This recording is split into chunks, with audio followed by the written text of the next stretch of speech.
Welcome to the Be Here Now guest podcast. This series features a collection of teachings and conversations centered around mindfulness, spiritual growth, and living a life in balance. Each week, our diverse network of guest teachers and hosts offer up wisdom and practices from a different spiritual path and perspective. If you would like to support this podcast, please visit BeHereNowNetwork.com/donate.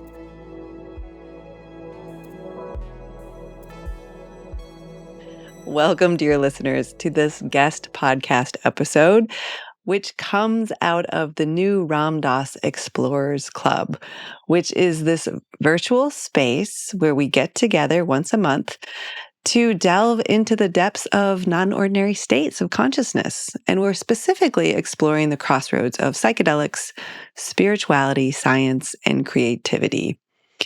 You know, years ago, Ram Dass was talking about psychedelics, and it was at a time when they were starting to regulate them.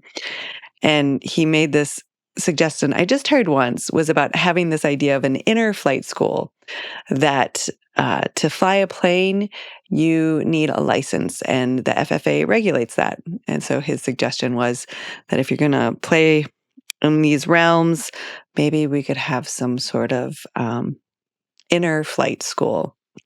And then later I heard him talk about having an explorers club where we could discuss and talk about what happens in these non-ordinary states. And so that's what this satsang is about. Yes, it is specific to psychedelics, but really it's about what happens in non-ordinary states. And we can get there many different ways. The great example that Ram Dass gives is the woman who was nodding in the crowd as he was getting out there talking about LSD. And at the end, he asks, "How do you know?" And she said, "I crochet." So we can get there so many different ways. But when we get there, we have these incredible experiences that can be expansive. We can contract afterwards. They can be blissful. They can be challenging. But they often give us glimpses into some deeper part of our nature. And right now, a lot of the conversation in the psychedelic renaissance is about mental health. And that's very important because it has profound impact there. But Ram Dass was really focused on the spiritual aspects. Even back in his Harvard days, he did the Good Friday experiment.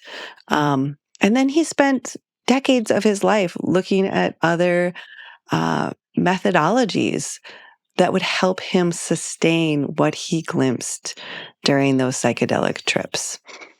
And so there's a bigger conversation to be had that includes mental health, but it also includes our interconnectedness, the mystical experiences, that state of wanting. That's one of the words the mystics call that experience, as well as, you know, what comes from these visions and how they might be applied to some of the issues in today's world. That's part of the creativity piece.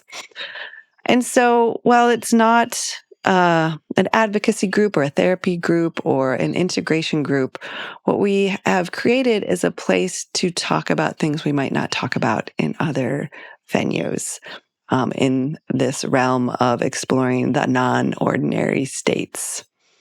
And yes, Ram Dass's relationship to psychedelics changed and morphed over the years, as it does for most people.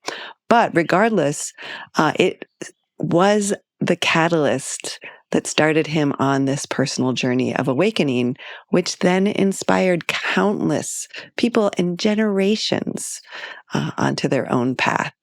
So regardless of how you access non-ordinary states, we invite you to come together and explore how that can impact spirituality, creativity, as well as science. So this is our second guest, and it is Spring Washam, who is an amazing practitioner. She teaches Buddhist meditation, and has started a few different organizations, one out in the Bay Area and now one in Atlanta. She's also the visionary behind Lotus Vine's Journeys, which works with different psychedelics as well. So she has a lot to tell us, a lot of interesting things, and I hope you enjoy this episode. And if you want to be a part of the Explorers Club and not hear just the lecture, but also be a part of the Q&A session and the breakout groups, go to ramdas.org/fellowship and sign up. I hope you enjoy. I see some familiar faces, and I think I see some new folks. And welcome to our very second Explorers Club satsang gathering. So we are trying to create a sense of sacred community. And so to do that, we ask a couple of things before we jump in. And one is, if all possible, put down the multitasking. I know it's so easy to multitask when we're on gatherings like this, but it's really nice to just feel each other's presence.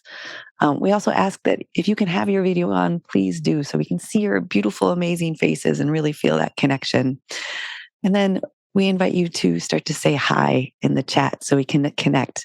Maybe something that brings you here. What inspires you to show up for this conversation around non-ordinary states? So that is what we're here to talk about. This intersection between psychedelics, spirituality, science, and creativity. And we all know that Ram Dass began his journey of awakening through his experimentation with psychedelics. And just to be clear, we also know that awakening journeys and these experiences of non-ordinary states can start and progress with many different modalities, from these medicines to that wonderful story where he talks about the woman who crocheted. So all ways that we enter into non-ordinary states are important. And we also know that while these medicines started his journey, he learned to grow and sustain and integrate many of these by using the spiritual technologies he brought back from the East, or he discovered for himself in the East. And so while his relationship morphed and changed over the decades, his dedication to that awakened state is what continued to be his focus. And so today, with this renaissance that looks at everything from indigenous cultures to mental health, we also want to bring all of these aspects of Ram Dass's life to this conversation, specifically around the spirituality and science and creativity part. And so we're building this sacred and open-minded community to talk about this particular path of psychedelics. And I just need to be really clear that we're not here for therapy, and we're not here to do an integration session, and we're not here for advice, and we're not here advocating that everyone run out and do psychedelics. It's simply this place to come together to explore and discuss these topics and share what we might not talk about with other people. And so we'll be doing these every third Thursday of the month, give or take. And each of these gatherings sort of has two sections. So we brought sort of what we often do together in one gathering. And so the first part, we're going to be hearing from incredible wisdom keepers. And today it's Spring Washam, and I'm so excited to introduce you to her. And then we'll have a live audience Q&A with her. And then the second section, so that'll last about an hour. So it does. Yeah, I just also want to say that whether you're brand new to all of this or been hanging out here for 50 years, that everyone's piece really matters. This is that community building piece. So now for introductions. So I'm Jackie Dobrinska. If you don't know me, I'm the Director of Education and Community for Love, Serve, Remember Foundation. And in case you don't know her, I am so excited to introduce you to someone who's pretty amazing, Spring Washam. You've probably heard of her as this trailblazer who's bringing mindfulness-based meditation to all sorts of communities. For many, many years, she was in Oakland, California, where she co-founded the East Bay Meditation Center. And then about a year ago, she moved to Atlanta and started a church, which maybe she'll tell us a little bit more about. And she's always been focused on this blending of Buddhist teachings and social action. She's a part of the crew at Spirit Rock Meditation, and she's this visionary and space holder and wisdom keeper behind Lotus Vine Journeys, which mixes indigenous healing with Buddhist wisdom in these like mind-blowing retreats in South America. So she's not only an incredible teacher, but she's this fabulous author. And her most recent creation is a book called The Spirit of Harriet Tubman, Awakening from the Underground. So I got a chance to spend some time with her at some of our retreats, and it's just always such a joy and pleasure to be with her. And she brings just such these different wisdoms together in a brilliant way. So her focus tonight is going to be on psychedelics, love, and compassion.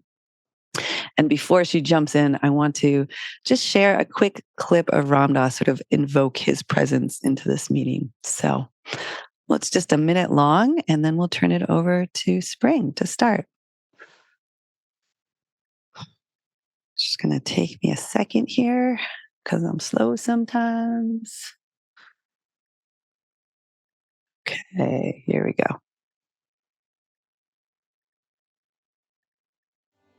Look, there is an immense amount of suffering everywhere, a sea of it.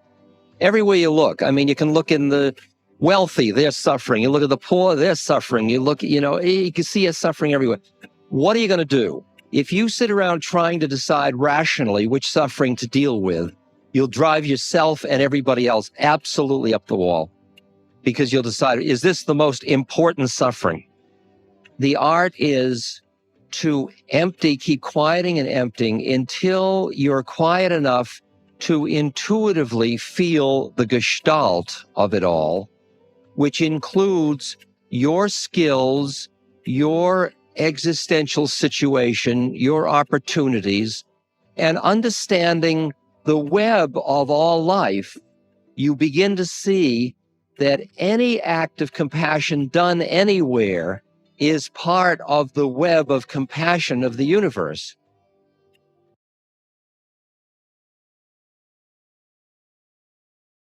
All right. So that just sets a little bit of a tone. And now we'll turn it over to Spring to talk to us about compassion, love, and psychedelics. Spring, so glad you're here. I'm so glad to be with you, Jackie. Thank you for inviting me for your second annual monthly, but it does feel like annual, right? Oh, right, monthly. Yes, the monthly. I feel always honored, and it's so beautiful to be a part of this community. I was at the Maui retreat, and I'll be in North Carolina at the North Carolina retreat, and it's just such a perfect blend. As I talk so much about love and devotion, and of course, medicine work. For those of you who were thinking, "Oh, Spring's opening a church," it's a plant medicine psychedelic church, of course, with all of the other integration tools and practices, and that's some of what I really wanted to talk about tonight with you all. I actually just came back from this conference. Was someone else on here? I saw something in the chat. It was a conference in Madison, Wisconsin on love and consciousness. And if any of you were there, I show up at these things. I was invited by one of my friends who was a musician. And I didn't really expect a lot because it was a conference put on by a pharmaceutical company. And I thought, oh, it's going to be a lot of science. And a lot of times I show up at these things and it's a lot of brain scans for hours and hours. And I'm like, when are we getting to the juicy parts? Let's talk about the liberation. I get everyone needs to hear the science, but I've been working with this for since 2008. And I don't need science to show me anymore what I know for myself. It's like, I always say, I don't need to be a scientist. I'm more like a street fighter, in the trenches, in the ceremony, in the tears, and the love, I'm in it, and saying that, I appreciate all the science because it allows us these opportunities of legalization. And so I just really also do appreciate that aspect. So I just say that is that I'm not going to be speaking from a science perspective, or not even from the mental perspective, but really from the heart.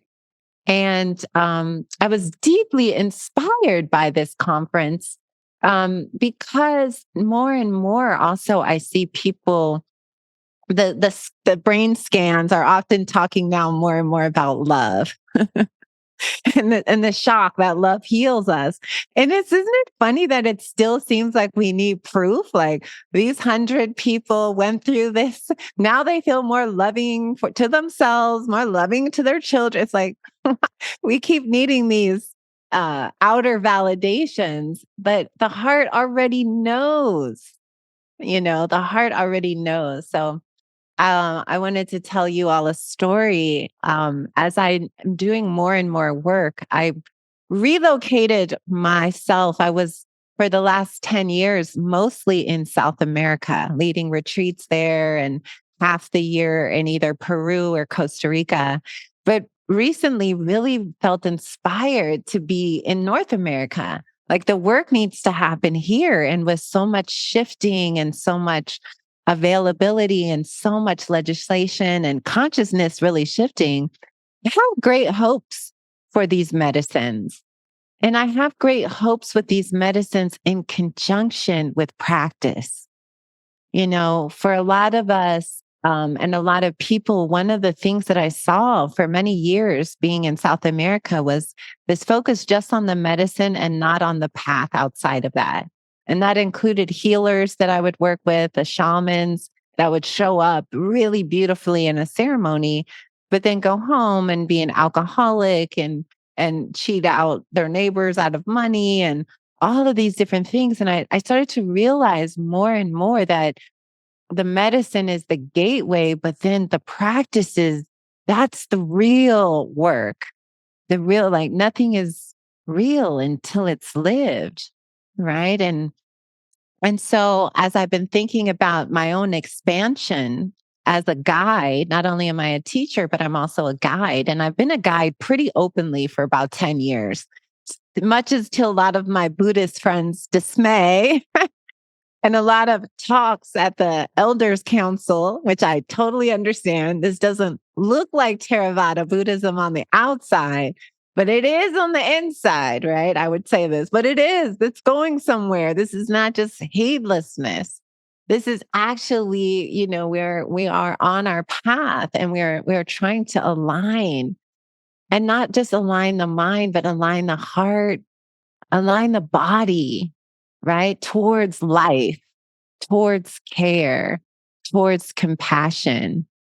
And this has really been my journey, is how do we get into our hearts? How do we awaken to this truth of interconnectedness, right? This is the only way we'll be saved, friends. If we don't start to understand that there's only one family tree and it's all of us, all 8 billion people, and Mother Earth, that we won't survive, what people are calling it the apocalypse. That feels like it's moving on the horizon. But, there's always I'm an eternal optimist about these things. So I'm like, okay, let it all crumble down. But what is going to be left? And nothing is going to be left but our love and our compassion in our hearts. There's no other response. So I wanted just to tell you some stories. And I was thinking about Spirit Rock Meditation Center, where for some of you who may know that center on the West Coast and an hour outside San Francisco in Marin County, for many years, I led Metta retreats. And I was thinking about these Metta retreats and what a battle they were. So Metta is the loving kindness practice that we do. We train in these 4 qualities of heart and mind, right? These are as Buddhists, these are our I don't know, the most noble qualities. And they're the same in every tradition. We have love and kindness, compassion, what we call sympathetic joy, and of course, equanimity. And these are the qualities that we're trying to cultivate all the time. And they're referred to, some of you might know, as the Brahma Viharas, the 4 heavenly abodes. And when we're in those mind states, we do feel like we're in a heaven realm, right? When we're filled with love, there's nothing better than that. If you think about it, that's what everyone's chasing. Even in a ceremony, an ayahuasca ceremony, people come in, give me love, nothing. And I'm like, well, you can't really dictate that. We'll get there. We'll get there. But we'll get there faster. We'll get there with more joy if we have practices to accompany us. We need to integrate everything that we're exploring with our consciousness. We need to live it. We need to feel it. And so the metta practice, which was taught to me by Jack Kornfield on my very first retreat, so long ago, before Spirit Rock was even fully developed. This practice really became instrumental for me because a lot of us don't really understand what it is like to receive and give unconditional love. Right? We sort of grow up and there's this aspect of our culture, this independence that is kind of warped, right? What I call like a hyper independence, where it's this view of just me, I'm alone, right? I go alone. I conquer alone. I do this alone. And there's a lot of, I think a lot of spiritual idealism sometimes too, when we think about the yogi on the mountain all alone, didn't need anyone in the world, right? That is the rarest human being in the world. Let's just say that. Most of us are going to be healing and growing in connection to our communities, to our families, to other beings. Right. I think we're moving away more from that lone person. Not to say that's not a beautiful archetype, but that's a small percentage of practitioners. And now we're moving it really into a stage where I really think relationship and community and family, whatever that means for you, your soul family, your friendship family, and liberation in community. It's like that quote by Thich Nhat Hanh, who said the future Buddha is the Sangha, right? There is no one being, and so we have this hyper independence, like an overdrive of that, where we discount love. And I think that's why I sit at these conferences watching these brain scans and people trying to prove that this is good. And I was like, wow, are we that doubtful as a society? And so there's a lot to relearn. And I feel excited about this new movement happening, this shift into love and compassion as the most important things that we could be cultivating with our exploration. It's important, I think, for all of us to think about why we want to participate in psychedelic use or ceremonies, whatever you're using. What is your why? What do you hope to get out of it? What do you want to awaken? Knowing that your intention and your purpose is everything, right? And so if you go into any situation with this real desire, I want to learn how to love myself and other beings.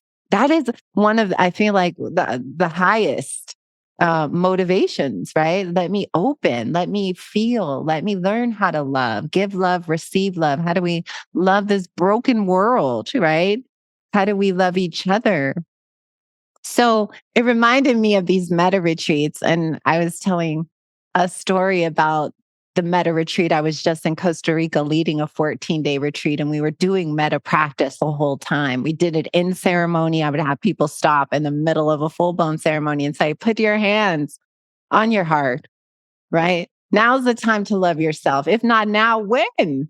Right? This is the moment. And what I've discovered over many years is that when you're working with practices that have real power and you're working with the medicine, it becomes a completely different experience, right? You have a focus, you have a path, you have a sense of like, okay, here's what we're doing. And it just creates a different level of a journey, a different level of an experience. So I was leading these metta retreats. I'm back to my metta retreat story at Spirit Rock. And people would see the description of the retreat and they would imagine what it would be like. Oh, be up in the beautiful forest with the deer and the turkeys, and I'll be opening my heart and it will be so beautiful. And they imagine just love after love.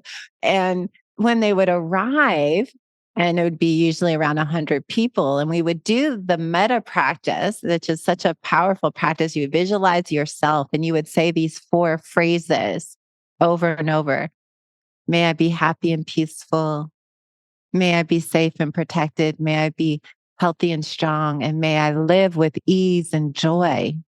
Right. And you would visualize yourself, and we would do it every moment that we were aware. So while we're walking, while we're sitting, while we're eating, while we're in the shower, while we're brushing our teeth, while we're chopping vegetables, we would try to keep the phrases going, almost like keeping a mantra going, right? And you drop it and you go, oh, wait, pick it back up again, right? And then after a few days, it's really hard. At first few days, it feels like you're pushing uphill, right? You're like, oh God, uphill, and you feel frozen and you feel tired. And you know what you feel the most is this deep anger. Like, what in the world? All your shadow comes up, because every time we're trying to move into that state of love, usually the opposite manifests, right? It's like everything that's in the way of that. And I love the stories with Ram Dass and Neem Curly Baba, especially in the book about the Bhagavad Gita, Path to Love. Oh, the struggles. Ram Dass was so vulnerable, just screaming, hating everybody. Is this familiar, everyone? Do you in a spiritual community where you would just wake up and everyone is just like, I hate all of you. I don't want to do this. I don't want to be here. I mean, this is, having a mind, this is our experience. But I loved reading those parts where, he would get himself worked up into these rages and then run into Neem Curly Baba's presence and then break down sobbing. Usually it ended like that, right? Where he would, because of course, at the end of that, all that anger and rage, it's kind of a form of sorrow, actually. So as people, back to the retreat, these retreats became as if people were on plant medicine, because the level of people getting sick and coughing and asthma attacks, people insisting they be taken to Marin General. I feel something in my chest. This isn't right. They would go to the hospital and get, some kind of CAT scan or test. And then, 8 hours later, they're back. They're like, well, maybe it's the Metta. I'd be like, I think it might be, something is happening.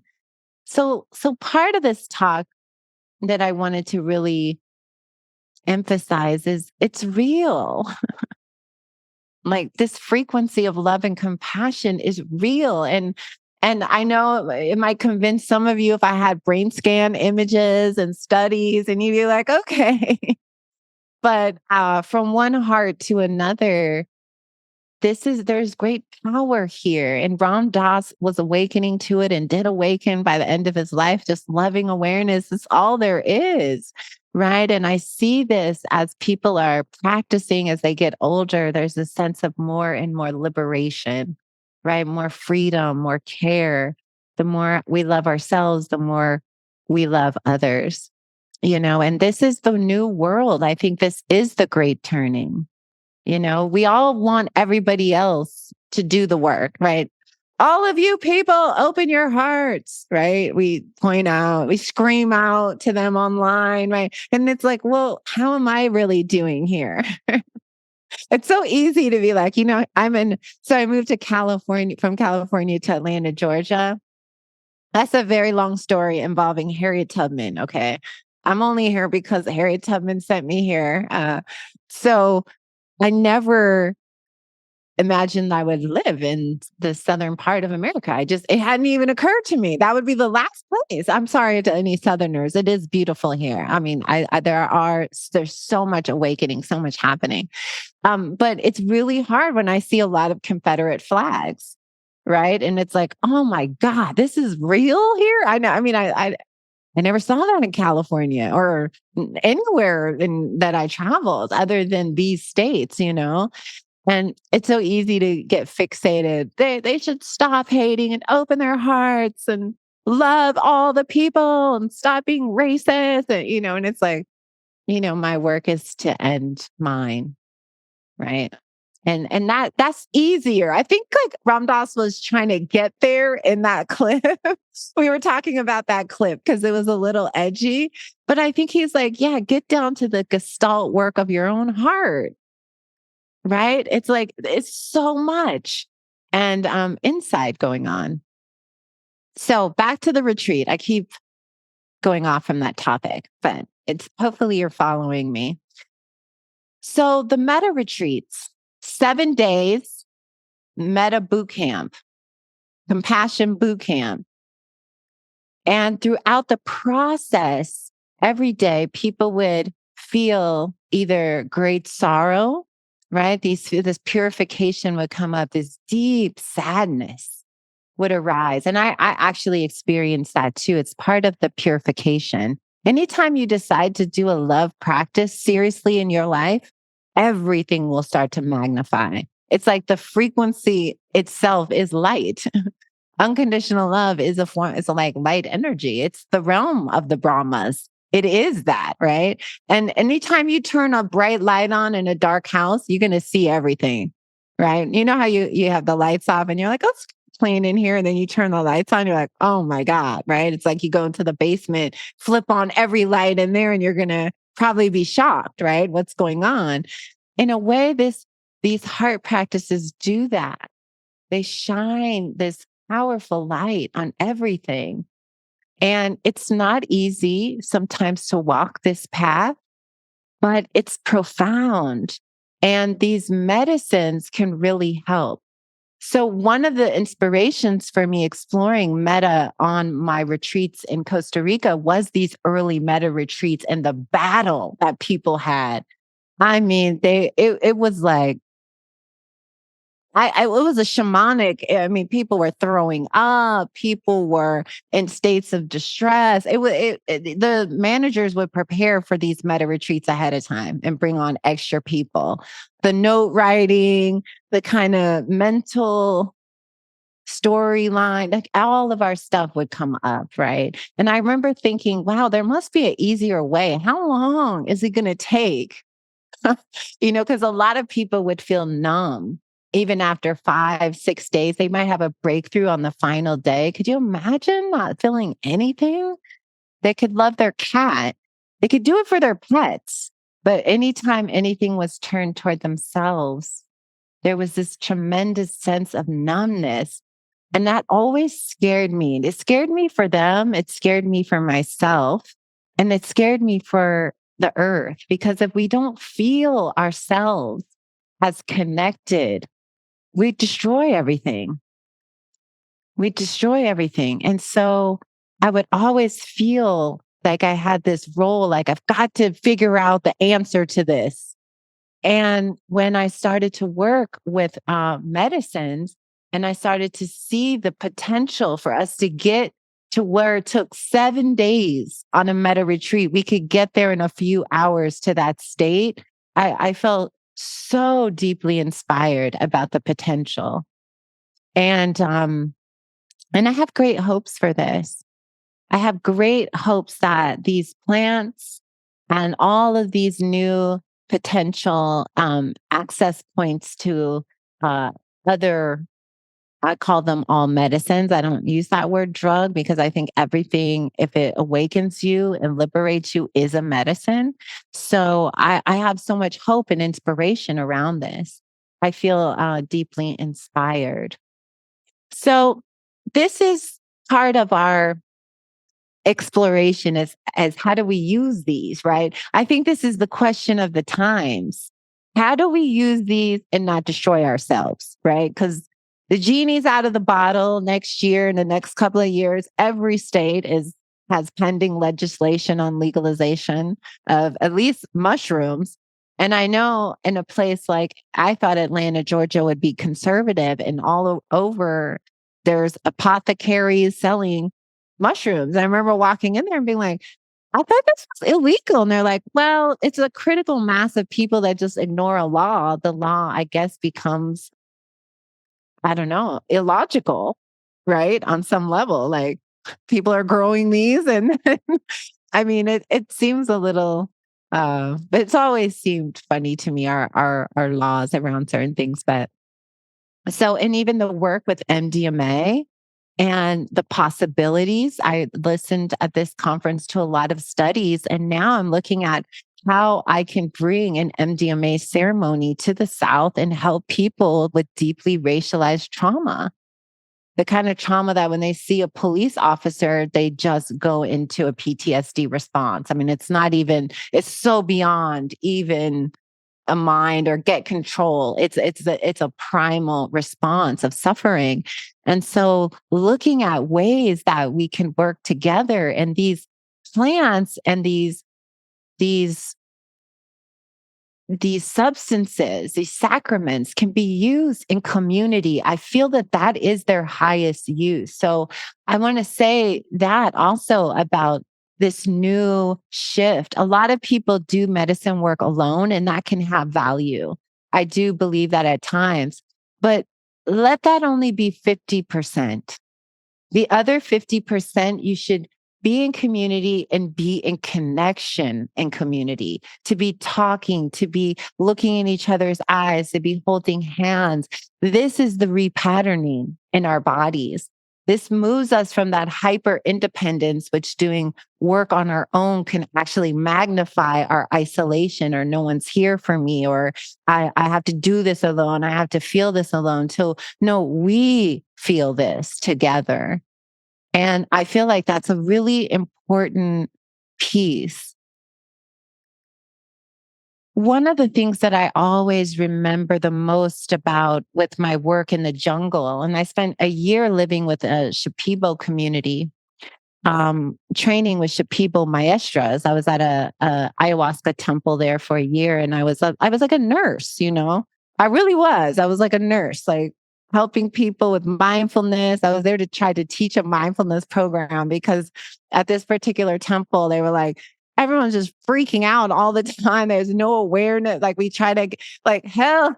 And I was like, I got this, you know, and group after group, I would be trying to take them through the 4 foundations of mindfulness and feelings. And this was genuinely new information for people. Like, I can be aware of screaming. I'm like, yes, you can actually work with this in a completely different way. And learn how to also give compassion to yourself along the way, right? A lot of this was about the work of love and compassion.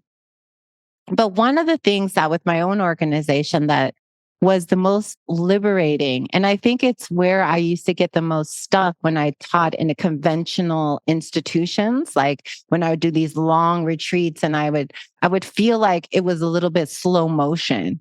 Like we're in the slow lane here. And then after I started really working with all these plants and going very deep, it really felt like that when I would go back. Like, okay, cool. Well, maybe every 4th night we should try to do a ceremony instead of a Dharma talk. This could speed up the process of insight a little bit, you know. Obviously, not everyone was in favor of that. But you'd be surprised how many were, though. Like, yeah, they want to speed it up too, right? We only have a certain amount of time here, and we have things that we want to get done. And liberation and freedom is high on my priority list. I don't know about you all. I would assume it is. And to feel that love and that devotion, not just toward ourselves, but for life, you know, to feel that desire to serve and to be, to be a light in the world. It's just, I feel that making the world more wonderful is one of my deepest desires. Like I wake up with that desire, like, how do I create love and compassion here? And in that, I find my own delight, you know?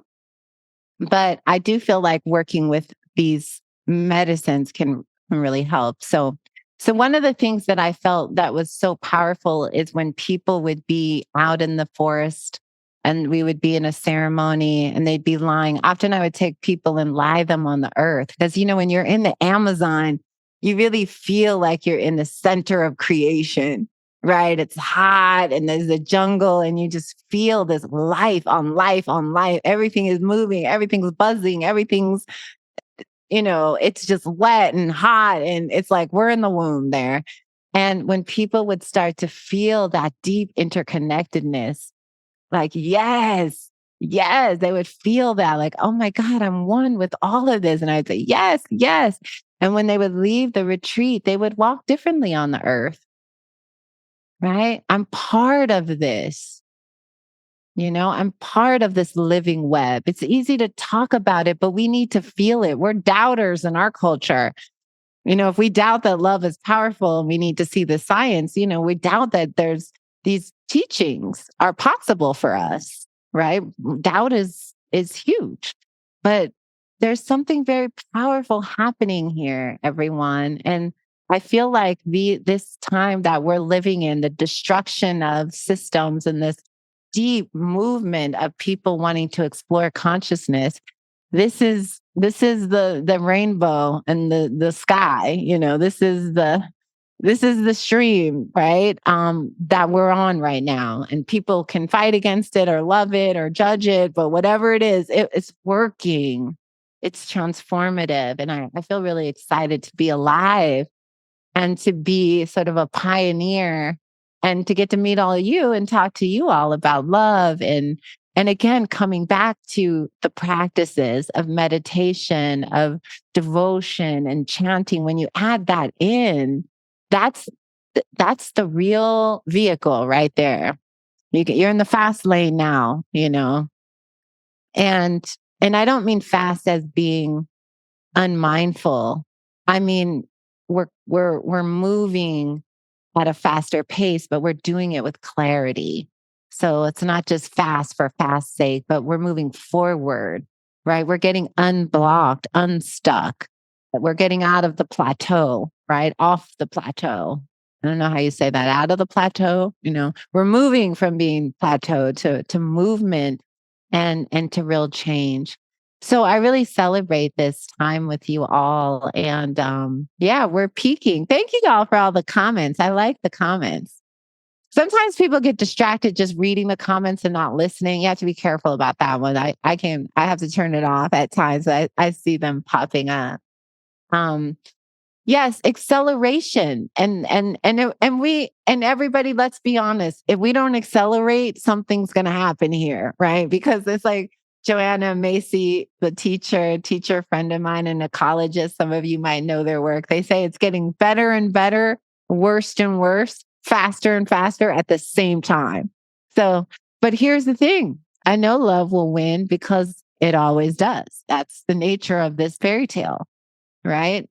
Right now, it feels heavy because it feels like all of the monsters are having all the microphones and taking up all the space. And I don't say monster in but energies of fight and destruction and wrath. And, they're getting all the airtime, but deep in the mycelium, everything is shifting, right? And at some point that will turn the tide. You don't need everybody to awaken. We just need a percentage.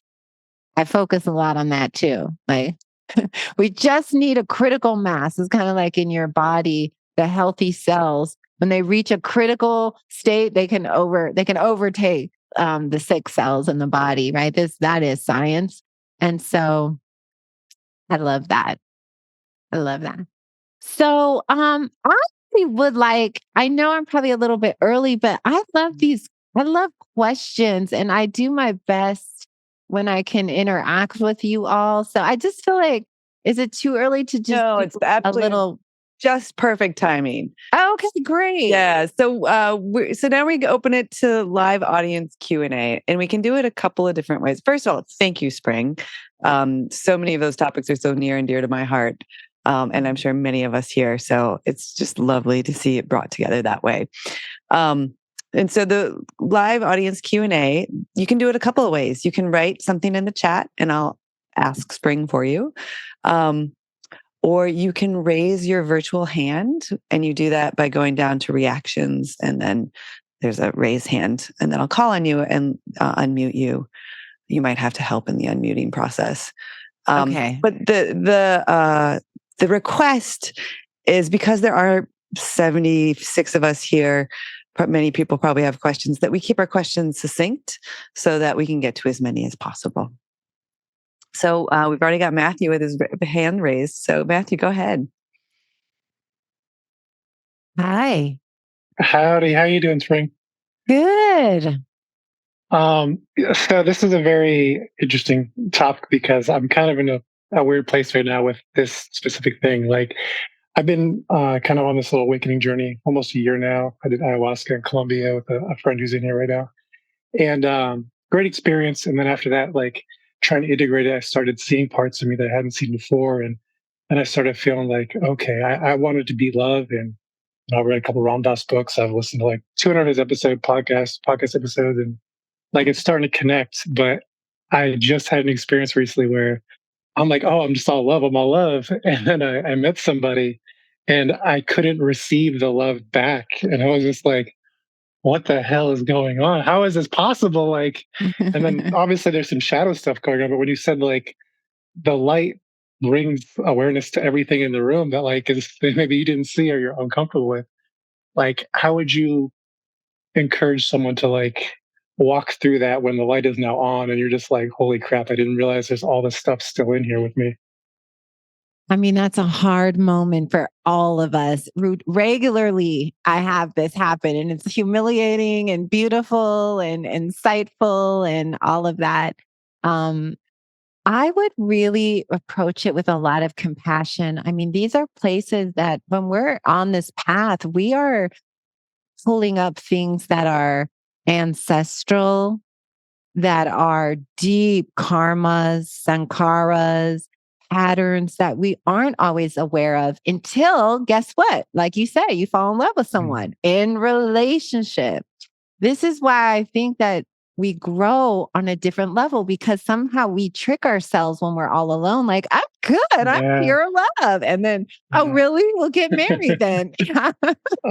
And see all the areas, or have kids, or, and this is the time that we're in where this level is the real work. That somehow the coming off the mountain into the village, into these places where we're trying to be authentic and vulnerable and let someone in, and to feel their love, and for them to feel our love, and to have our deepest wounds activated. I really understand this level coming from a lot of trauma. I still have patterns. So I think what you do is you just take your time. You start looking at how to use that to open. Like, wow, I can't, and start to be very honest with the people that you love around you, and that your behavior, you become responsible for it through feeling, wow, I not hiding it. Like maybe talking to somebody, maybe if you have means to hire a therapist, or, maybe there's a deeper attachment trauma that you weren't aware of. Sometimes huge boulders, they lie under the ice until the love turns on, and then it starts going, oh, right, now we're ready. Right. And trust that your heart is expanded enough to hold it, to hold these deeper feelings that could be very painful.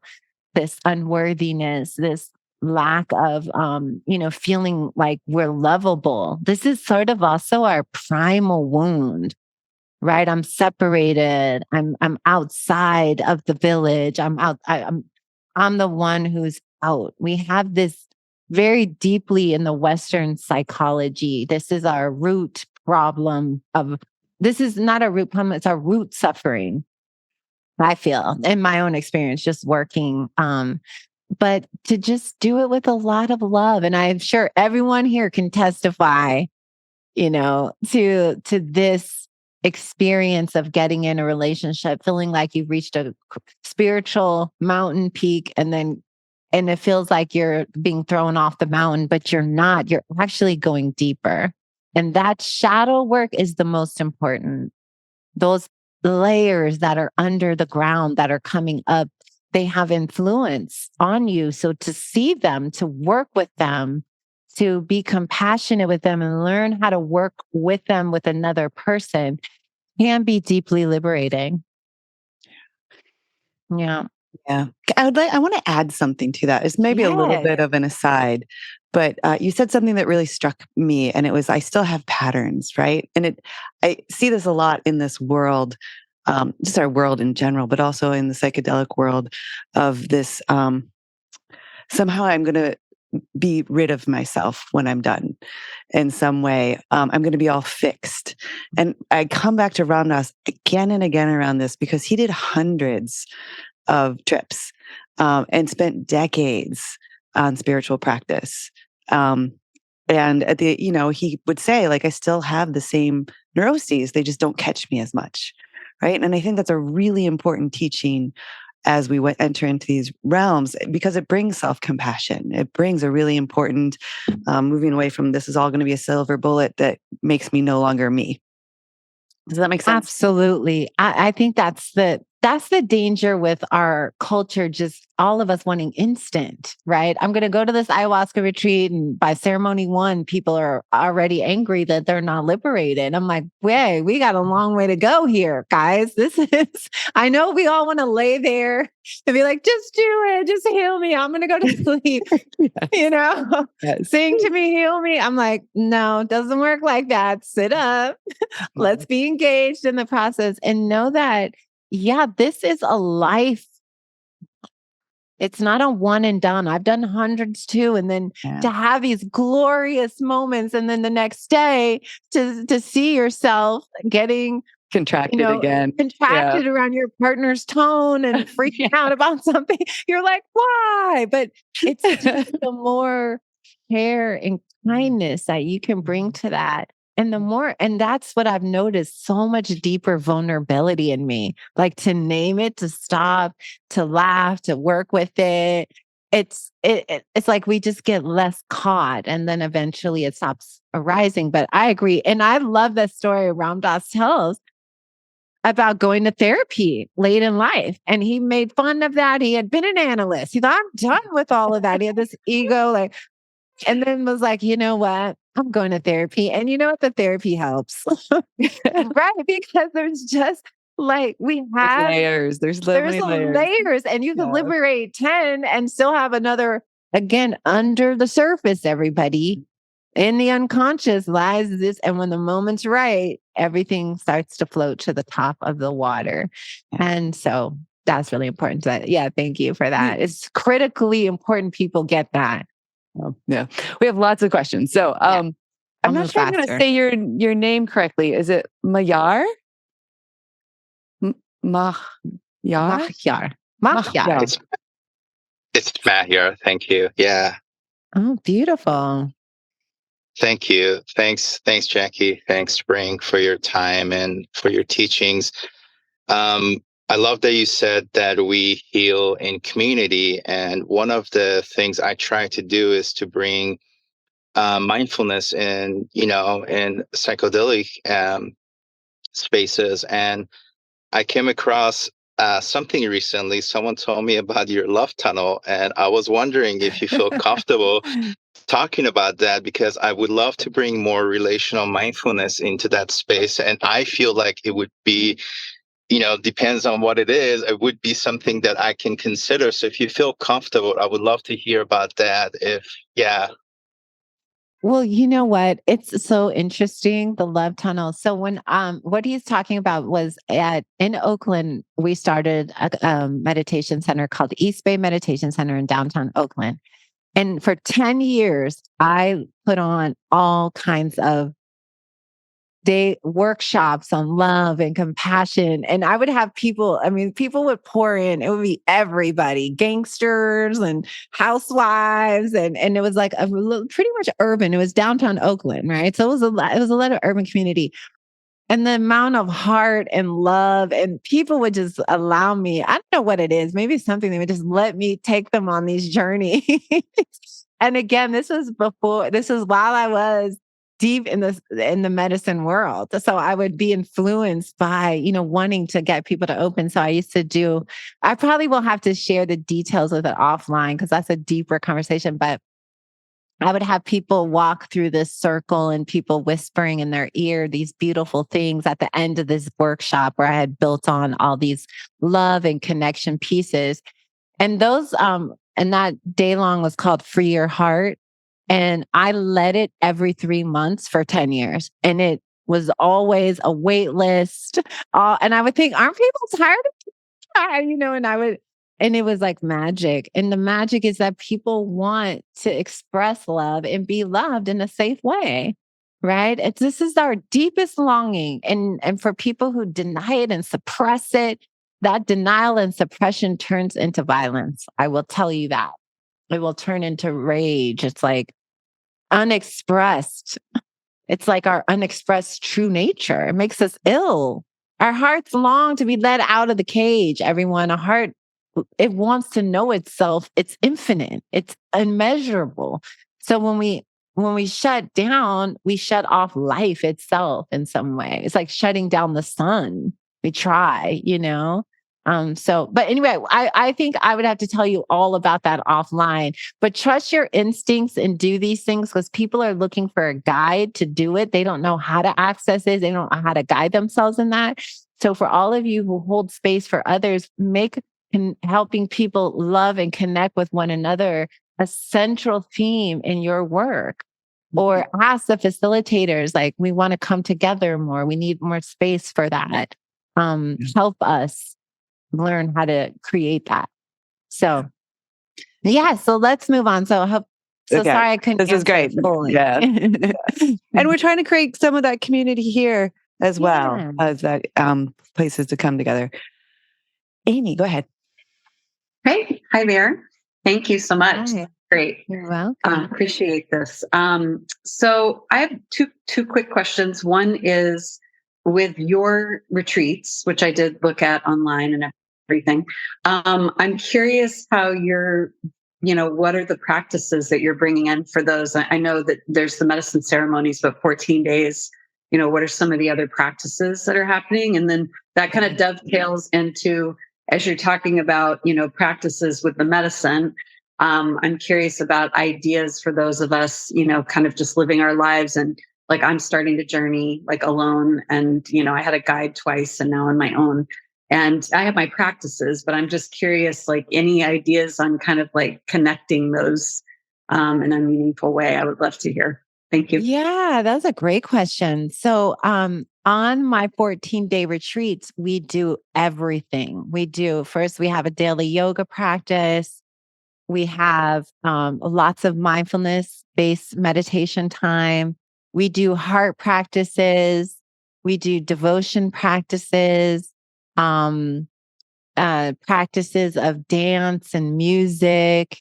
We do integration circles. Deep sharing happens, deep listening to each other, stories, traumas, liberation. And the medicine opens that up so much easier for people, right? It's like they're right there with that. They can feel that. They can feel each other. And then a lot of Dharma talks on liberation, freedom, core texts. Sometimes I would do the Bodhisattva way of life. Sometimes I would I would take a text that appealed to me and work it throughout the retreat. It would become like a theme.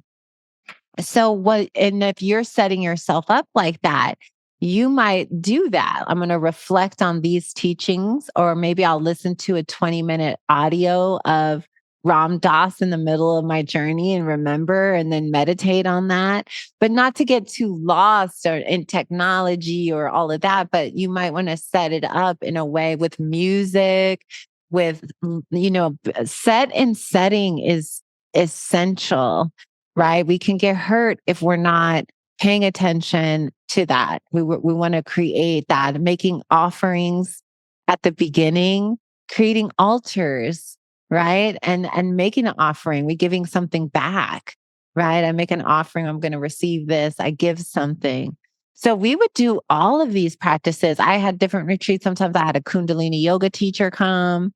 We do a lot of body-based therapies, acupuncture, on the retreats, massage, body work. So it was looking at, and that is what I'm doing in Georgia now. We started a church, but also a liberation project where we have our 12 practices, which are mindfulness, somatics, embodiment, trauma release, all these things that I've been wanting to do on retreats. Now it's built into like one place that, because it's not just the medicine alone, it has to be with practice. I know we keep saying this and it might feel for some of you like they already said it, but it's just, this is the real work, is combining it and living it. So the Lotus Vine retreats, I just had my final one because I might do a couple others, but I'm transitioning now to Georgia on land and holding monthly groups and circles and building out something here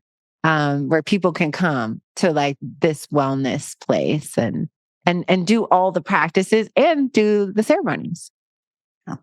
So yeah, thank you. Hope that's helpful, and good luck with guiding yourself, and that's a big one. Yeah. Thank you. Okay. All Thank right. you. Yeah. Andrew, go ahead. Right. My name's Andrew. I'm from Southeast Ohio. Can you guys hear me? Okay. Yeah. Awesome. You sound good. Right. So over the past few months, it's been like jet fuel, where awakening's actually been awakening. I've learned that what I was doing for so long was trying to do the whole ascension thing where you go up, up, up.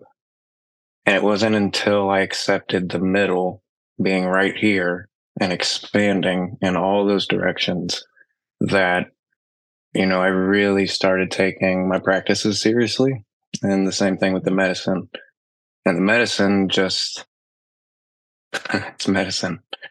But my question is that you say you were starting it as a church, and I'm curious how you're doing that, because I was I was literally just having this talk a few days ago with somebody that we're trying to get the steps in for that as well.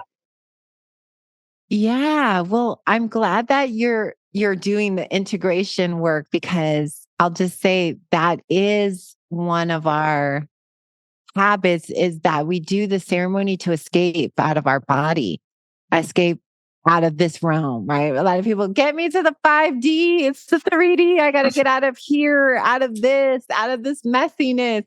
But this is why I incorporate so much Buddhism, because for years before I got involved with medicine work, I was the yogi.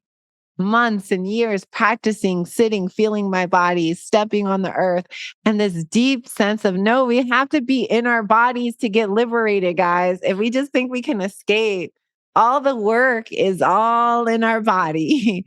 So that was, your experience was something I saw many times. People would have these really peak awakenings, but it wasn't embodied yet.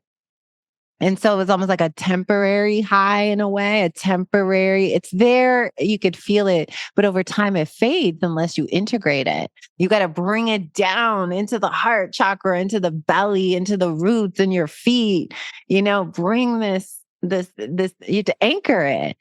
And that is the beauty of the integration practices. You must anchor it. And Ram Dass talked about that too. He was like, I was always trying to get higher and higher, and then I kept coming down. And one point, I think he took LSD for some huge amount of days. I don't know how many, Jackie. I don't know. He tells that story. But yeah. Yeah, it was like to not come down.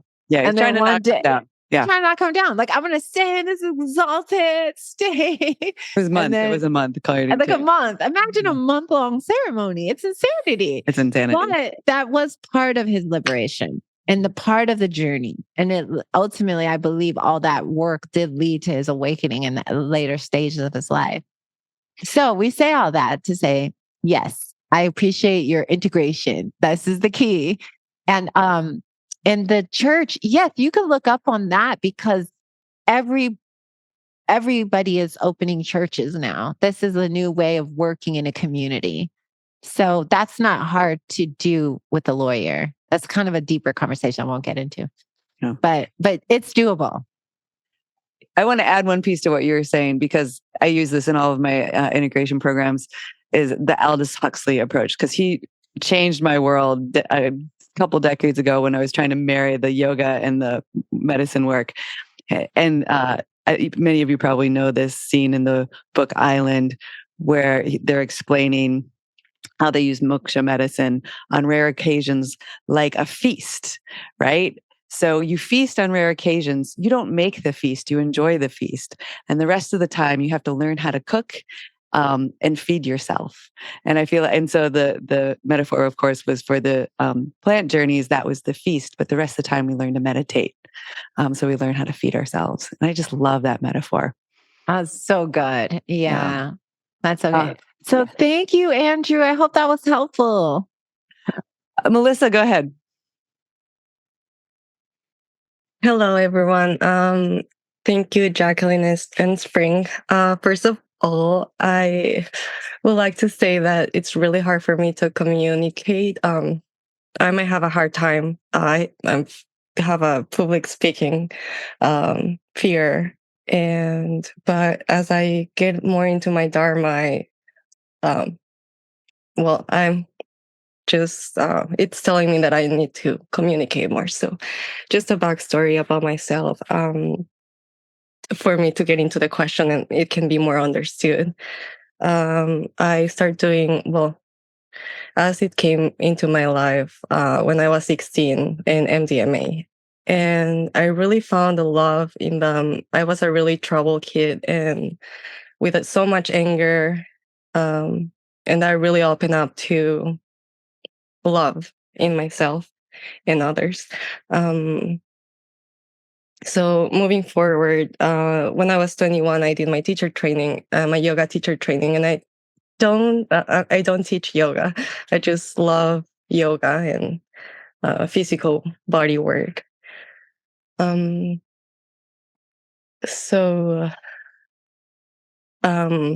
now I've been I've been a little conflicted because I stopped doing psychedelics for some time, and then now I'm back to them.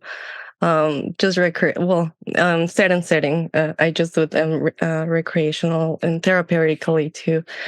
But when the question goes to my current partner, who we don't share the same. Well, he's really I don't know how to explain it, but He for doesn't do example, them. Yeah. He doesn't approve of no, them or work with them. he does. I gave him. The thing is that I feel when I'm in the psychedelic experience, I feel that he's not there. So then my friends that I do these group psychedelics experiences, they gave him he took like 3 taps of acid and like 2 grams of mushrooms, and I still couldn't feel him there. Okay. And it's really, and I just get really sad because I can't connect, and I don't know how to do it. I don't want to push him because he's, it's I don't know. Okay. Yeah. I think I understand. So just to comment on that. I think it's really important to know that if something's our path and it works for us, we go into it. We feel liberated. We work with it. We're awakening. We're using it as our own spiritual path. If it doesn't work for someone in our life, say they try it and nothing happens or they don't feel it the same way, I think it's important to trust that. Sometimes we have blocks to certain things at different moments. Also, I want to emphasize set and setting. Recreational is very different than ceremonial. And if somebody is in a recreational place, they may not feel the effects, but they're in a ceremonial place, they do. The psyche knows when it's safe and when it's not. So to give someone a huge amount of something in like a house where people are hanging out and neighbors are out and not in a ceremonial place, I really want to stress that that is not the highest use of it. That can also go into an unhealthy place. So maybe there's something going on there But remember that when you're entering into that state, have a guide, be in nature, be in beauty, be in a safe place, set a container. And they might have a totally different experience or not. Yeah. And they go, honey, it's your path. I love you. I'll be here when you're done. I'll make you some food and tea, and then we let go. Our journey is our journey. You meet in the space of the heart anyway. Right? If you feel him in your heart, you're meeting. But set and setting, recreational, I always feel like that has a limit. You're only getting 5% of the power in that way. And you might get a lot. 5% could be a lot for you, but just imagine if you opened it up to 100%. By being in a certain natural world, an environment where there's a lot of thought goes into the container, a whole nother level of depth can open in them. Thank you. Yeah, thank you so much. Yeah, that was an important question. I want to get to a couple. We don't have a ton of time left for this part, but there's a couple questions in the chat, and I want to make sure we ask a couple of them. Sure. So Derek asked, the concept of accelerating implies we need to be somewhere other than where we are now. So as a statement, we are leaving here now. Can you help me cross the divide to better understand the meaning of getting somewhere else faster rather than being here now and accepting what is here now? Yeah, this is the paradox, right? It's like we're not... The way to go somewhere is to sit still. It's like, where are we going? We're just sitting, but something's happening. We're going somewhere. I know. I mean, this is the limitation of words. Okay. But what I will say though, is I hear you on that. And thank you. When I say acceleration, like a lot of times people ask me really complex Buddhist questions about samadhi and concentration and high states and who's awake. Do you know awakened people? And I always say to me, the only thing that matters is if I can feel your heart. That's how I judge a spiritual practitioner as advanced or not, if that's such a word, or mature in their spiritual path, is how open their heart is. Are you more loving today than you are yesterday? Or a week ago, or a month ago, right? Or a year ago? Can you look back and say, hey, I'm loving better. I'm showing up better. I'm loving myself better. It's not about becoming anything different. Your heart is in you. We're letting it out. You don't have to go find it. We're awakening. It's there. And that's the thing. It's already there. What we're doing is just unveiling. This whole path is about the veils falling. And so acceleration is really, you're right. It's not the best word. It's a rapidness to the unveiling process, right? It's an untangling. Like the Buddha said in one of his famous quotes, he was sitting on the stage talking to a large group and he said, the whole world's in a tangle, inner tangles, outer tangle. Who among you can untangle this great tangle? We're doing something on a spiritual path, and yet we're not doing. But we are doing something. If you just lay it around watching Netflix, you're not getting anywhere, honey. You do have to there is this effort that we have to extend. And that's the dichotomy. That's the paradox. I make all this effort on people leave meditation retreats exhausted. All they did was sit and walk very slowly around, right? But there is something happening on the mental level. Not only do they get exhausted, we also get injuries, and we're not doing a lot. We're just sitting and moving slowly slowly here, Yeah. But yes, that is the paradox. But what I think of this is an unveiling, not a getting something, a letting go. That's the difference. Yeah. So there's just a let go. So I hope that was. I find it really, I love that clarification. So okay, good. I mean, that's just my own thoughts on it. But Ashley asks if you would talk a little bit more about integration and how difficult it can be to come back to the day-to-day. We've done a little. I'm not going to lie, guys. The integration can be the hardest thing for people. And let me tell you what I've noticed when people go, and my own self included, anytime you go on some spiritual, you have a very heightened spiritual experience. Like you go to Asia or you go out of your comfort zone. It's kind of you cross the divide and then you go to this peak and your mind is like, yes, yes, yes, something is elevated.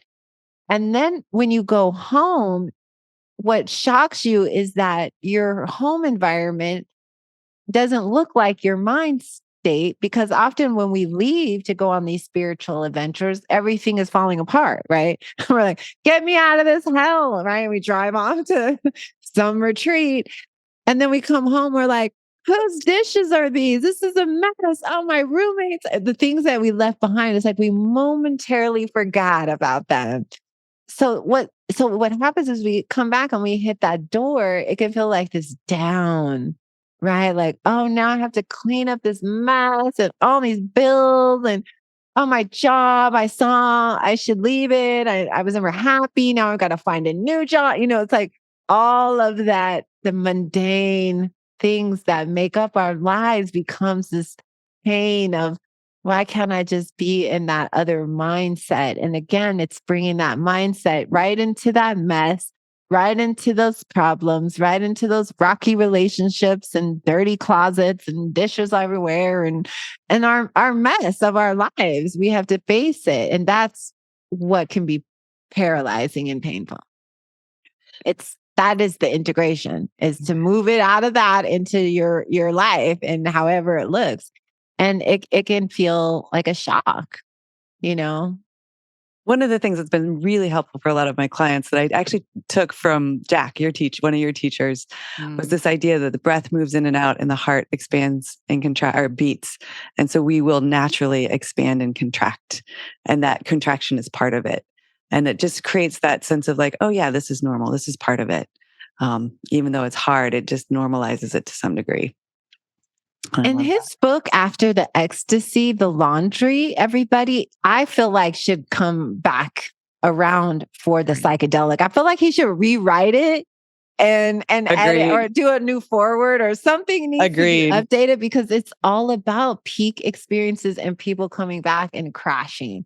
Hard. He had that experience too, thinking he was enlightened. Then he went and saw his dad and freaked out. It's like, you see, it's like that's the integration, right? And not to see it as this shouldn't happen, but to see it as this is the work right here, right now, in this moment, right? If you look at it as a jewel, then it becomes like, it can be the dance.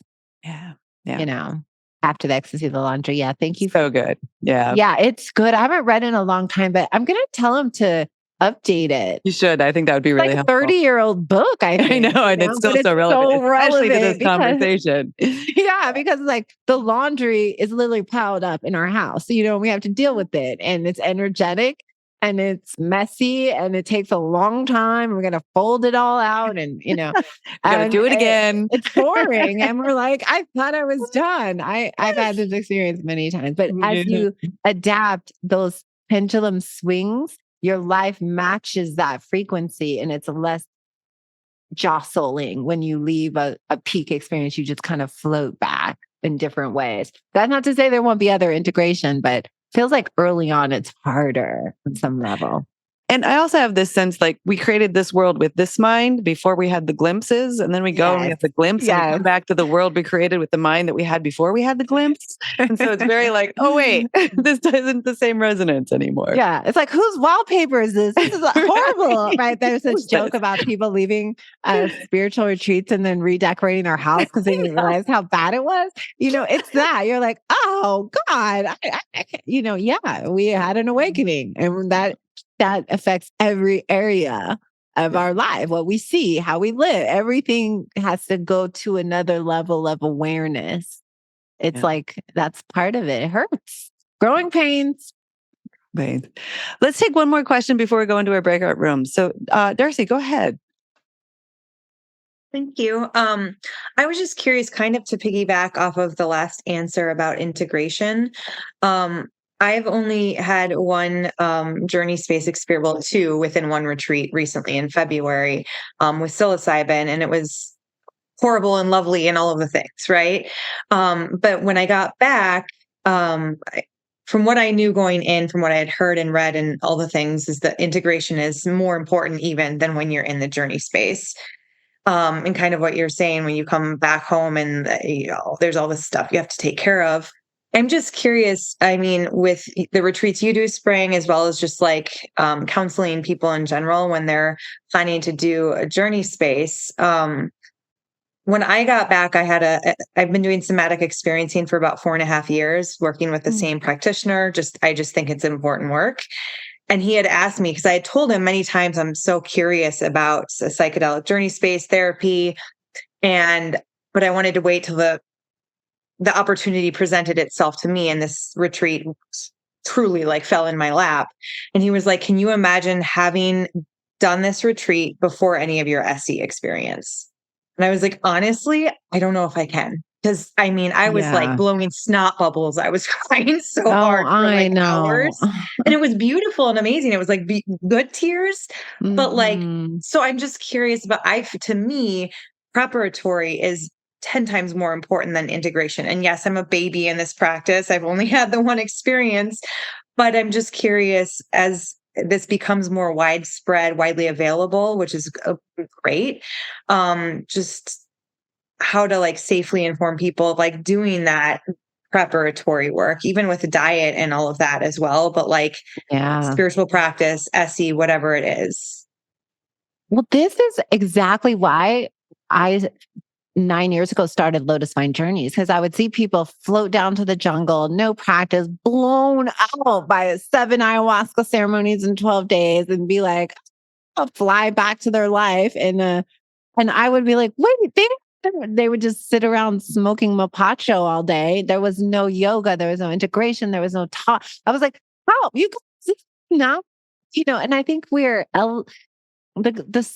as a society, we're understanding this collectively. We didn't get this 10 years ago.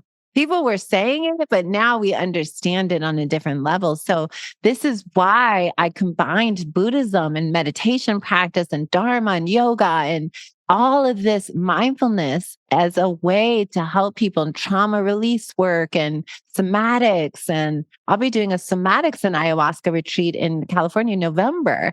Yeah, because I want to now only have integrative practices with it because this is what I've learned over the years. So it's very scary on one level, what's going to happen in a year or two when things just go out in the mail and every depressed person in America can get MDMA. Yes, we need a lot of people talking about integration. And I feel like collectively we're getting there. And I agree with you that I was so happy I had 14 years of intense meditation practices before flying off to Peru and jumping into like a world that was so intense that I was able to rely on my practice, but where other people around me could not, and so I agree with you. And so this is why I'm starting this church. And this is why I'm going to have all these practices with it. And this is what I'm going to be teaching for the rest of this life is this integration piece with medicine. Yeah.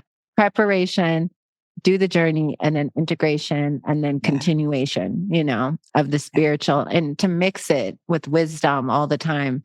Ram Dass's teachings are so perfect for all of this. They really His are. community, you guys can be such a beautiful community for one another. Yeah. And it's one of the reasons I love you so much is because so many people talk about integration, but they're not talking about what it is. And a lot of the books out there aren't actually, I find, very helpful.